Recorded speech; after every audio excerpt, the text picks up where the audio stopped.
Salut à toi, bienvenue sur ma chaîne Facebook. Donc là, on va faire un petit tirage de cartes. Donc on va pas faire 36 blabla de qu'est-ce qui va se passer ou pas. On va juste voir qu'est-ce qui vient. Qu'est-ce qui vient dans les jours à venir, qu'est-ce qui vient dans les semaines à venir. Comment tu te sens, quels sont les conseils qu'on peut te donner. Voilà, tout simplement, on va se laisser guider parce que il n'y a que l'instinct, ça c'est bon. Alors on y va. Donc je vais commencer par prendre le tarot des oracles des fées.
Voilà.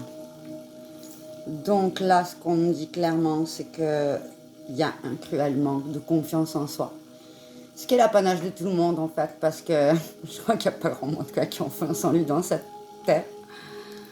Donc, voilà, il faut prendre conscience un petit peu de qui on est. Prendre conscience de ce qu'on est capable de faire. Sans prétention, juste en ouvrant les yeux, en se disant, voilà, moi, qu'est-ce que je fais? Qui je suis? Et puis, s'en contenter. Parce que, en fin de compte, on démarre de qui on est. On ne démarre pas de qui on veut être. Faut se mettre des barres petit à petit, avancer, on met des objectifs, on avance. Parce qu'il n'y a que comme ça qu'on arrive à avancer et à se construire. Ensuite, conséquence de ce manque de confiance, on va se retrouver face à des problèmes de choix. Encore une fois, tout est relatif à ce que vous pouvez rencontrer, donc que ce soit dans le domaine professionnel, sentimental ou émotionnel, vous vous retrouvez face à des situations où votre cerveau prend le pas sur votre émotionnel. En fait, le cœur, il dit « Ah, ça serait bien », et puis la tête, elle dit tout autre chose. Donc, il faut essayer de ne pas écouter son mental, parce que le problème, c'est que ça apporte rien de bon. Dans l'absolu, les choix que l'on fait avec le mental, c'est jamais bon. C'est jamais bon parce que ça ne résonne pas avec qui on est réellement. On peut faire un choix posément en se disant, voilà, moi je pense que telle et telle action va entraîner telle et telle chose. Mais ça, c'est de l'imaginaire. L'imaginaire, c'est le futur. Et le futur, c'est pas gérable aujourd'hui. Donc la seule chose qu'on peut faire, c'est prendre des décisions qui vont, non pas à l'encontre de qui l'on est, mais plutôt qui vont dans le sens de ce que l'on veut devenir. Donc, accepter de faire des choix, accepter l'abondance, accepter les bonnes choses qui peuvent venir à vous, en vous disant que vous le méritez et qu'il faut avoir confiance, tout simplement. Donc ça, c'est la deuxième chose qui vient à vous, donc je vais quand même vous montrer les cartes. Donc on va être confronté à la confiance en soi, on va être confronté à des choix, on va être confronté à des prises de décision qui vont influencer notre avenir. Donc ça, c'est le quotidien. Donc voilà. Donc là, on nous dit, gérez vos ressources avec sagesse, équilibrez vos dépenses et vos économies, aidez les moins fortunés. Donc là, encore une fois, on est dans le domaine de l'abondance. Donc l'abondance, c'est une chose un peu utopique parce que, en réalité, on peut avoir de l'abondance sous tout un tas de formes et c'est pas forcément l'abondance que l'on croit. Et l'être humain et la société est fait de telle sorte que l'on s'autorise certaines choses notamment tout ce qui est négatif. On adore s'autocritiquer, se faire souffrir, se dire que l'on n'est pas doué, que ça va pas bien le faire. Mais en réalité, la seule chose qui est vraie, c'est que les actions que l'on met aujourd'hui en place vont faire le retour d'énergie que l'on aura demain. Donc, tentons calmement de poser les choses, d'écouter notre instinct, notre intuition, notre émotionnel, ce qui vraiment nous parle au fond de nous, ce qui nous paraît évident et qu'on ferait avec amour.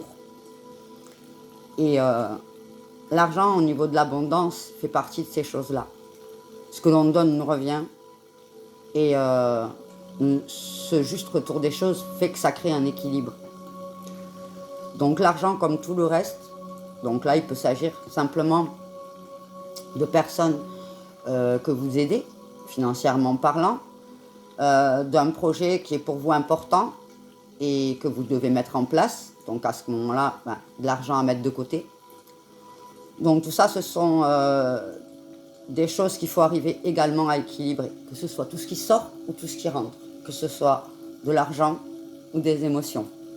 Voilà. Donc ça, c'est pour l'ambiance globale. Donc on va prendre une carte du féminité sacrée. Je l'aime trop. C'est trop mon chouchou. Déjà, les cartes sont magnifiques. Mais vraiment magnifiques. Ça parle avec les couleurs, ça parle avec les dessins. Il est d'une douceur et j'adore. Bon, bref, c'est pas grave. Évidemment, c'est mon jeu, je l'adore. Je serais bête de faire autre chose. Alors, quel est le conseil qu'on nous donne pour améliorer cette situation de manque de confiance, de problème de gestion du donner et du recevoir auquel tout le monde est confronté? Qu'est-ce qu'on vous donne comme conseil?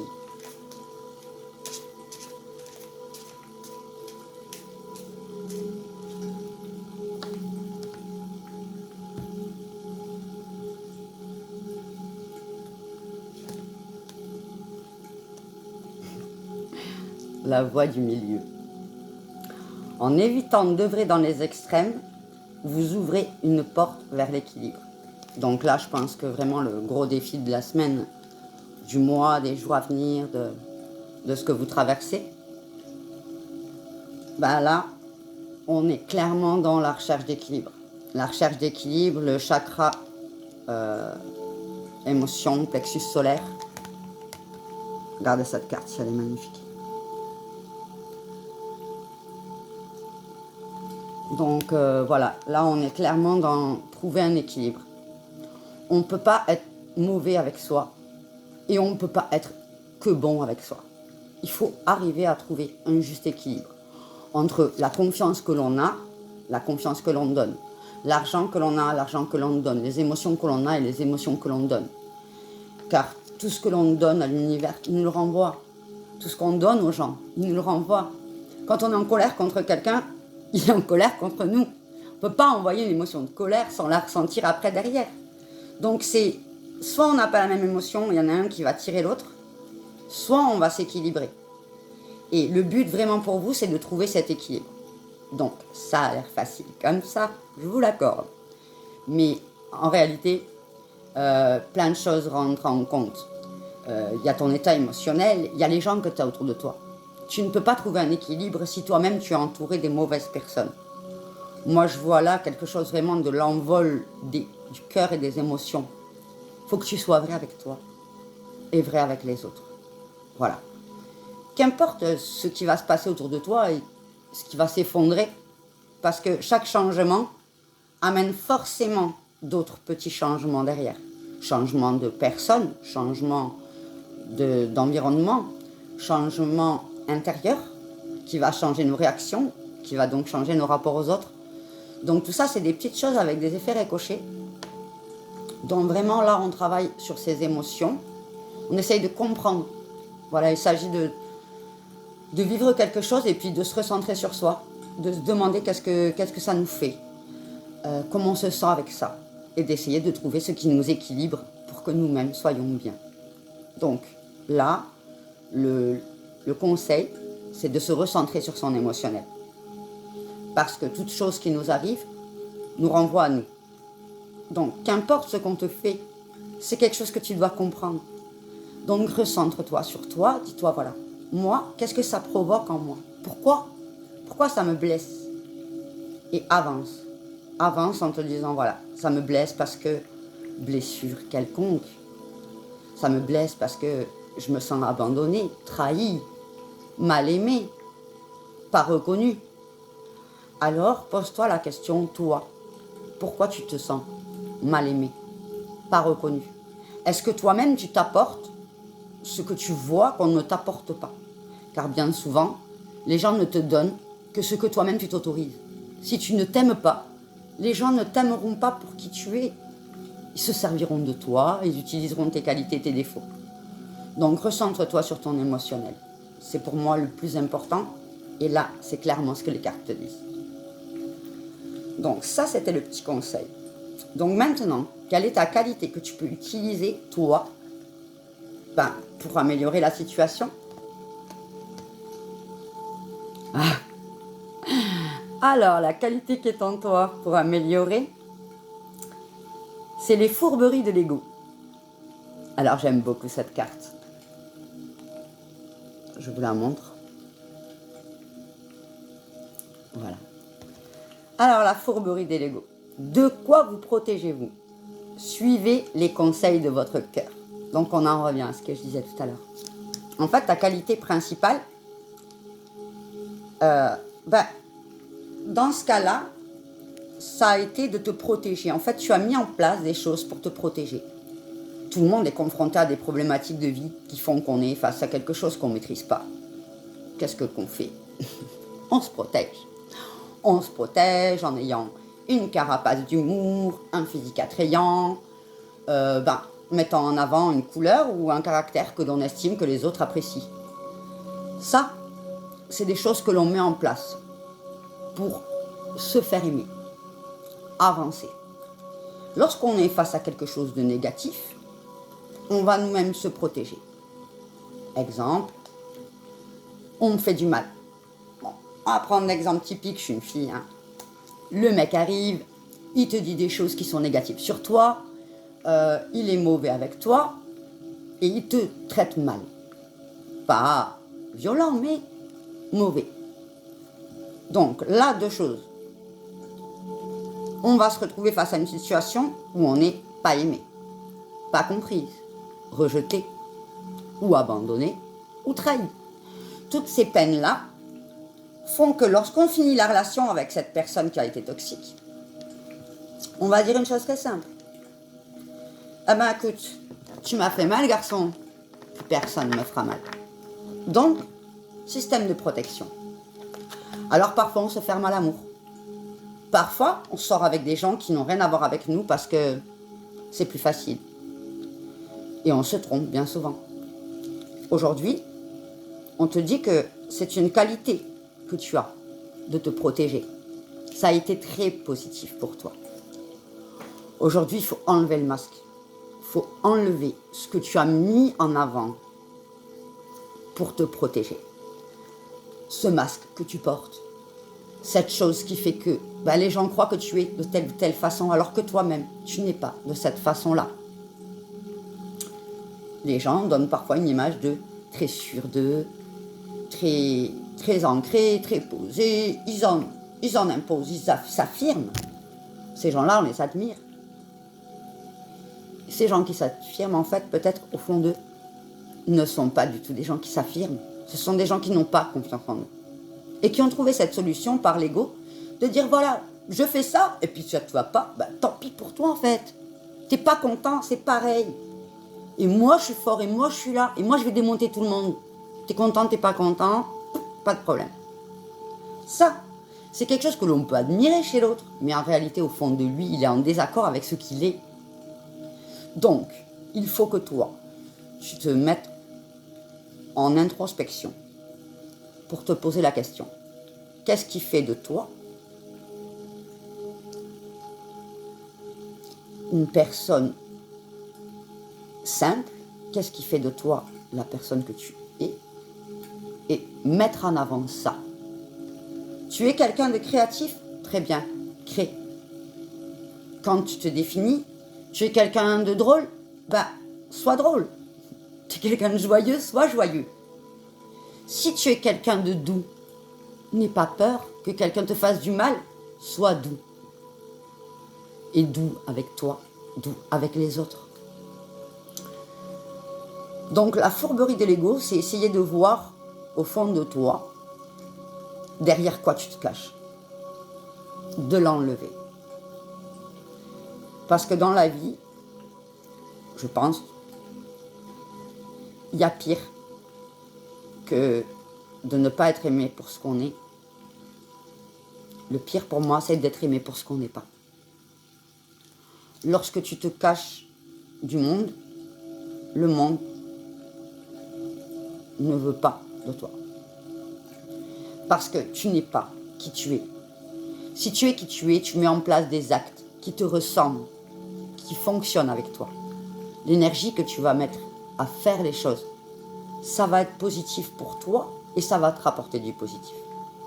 Si toi, tu es dans un système où je suis douce, mais je vais montrer que je suis forte et que je m'en fous de tout ce qu'on pense de moi et que moi, de toute façon, rien ne m'atteint, ben, tu vas mettre ton énergie à lutter contre ce que tu es pour montrer aux autres ce que tu penses qu'ils ont besoin de savoir de toi pour ne pas te faire souffrir.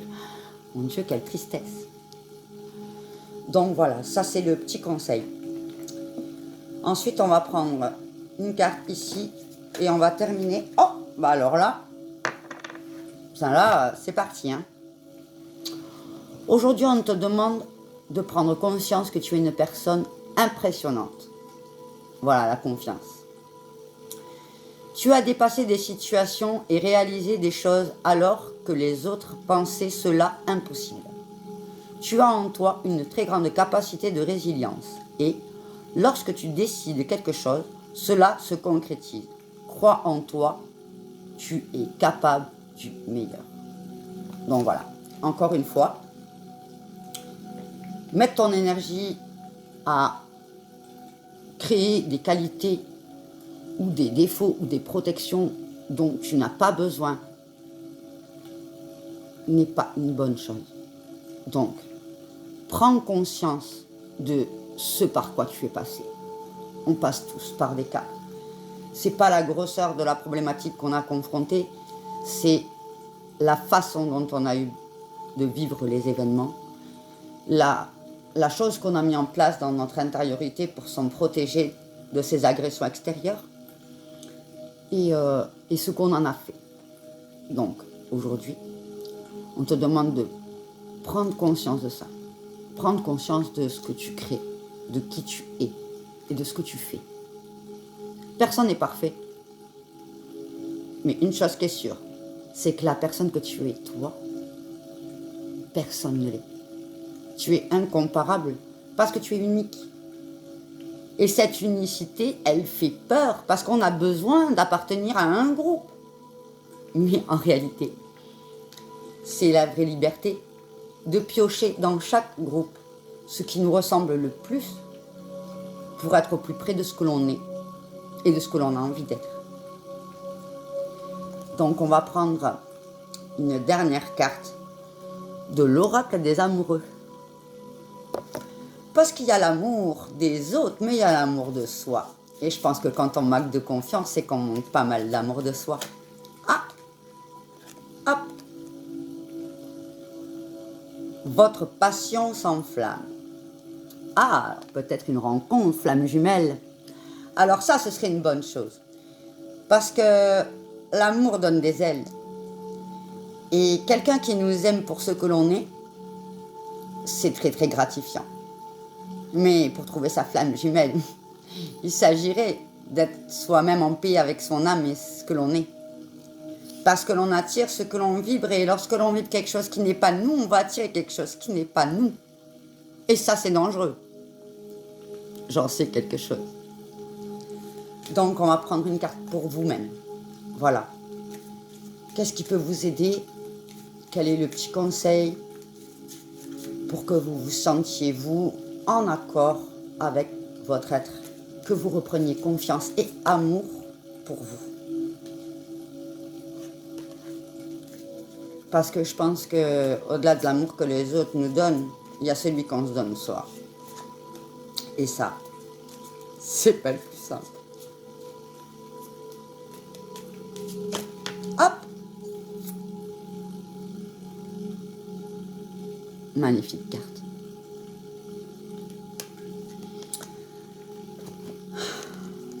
Et on y revient. Plonge à l'intérieur de ton cœur. Mon amour pour toi est aussi profond que l'océan. Voilà. Donc encore une fois, cessons de chercher à l'extérieur ce que l'on a au fond de nous. Voilà, c'était ma première guidance avec vous. Merci à ceux qui sont restés jusqu'au bout. Mettez des petits commentaires parce que bon, c'est pas tout, mais j'aimerais bien savoir ce que vous en pensez. Et puis, guidez-moi, aidez-moi, après tout. On est tous le guide de quelqu'un. Bisous plein d'amour à vous.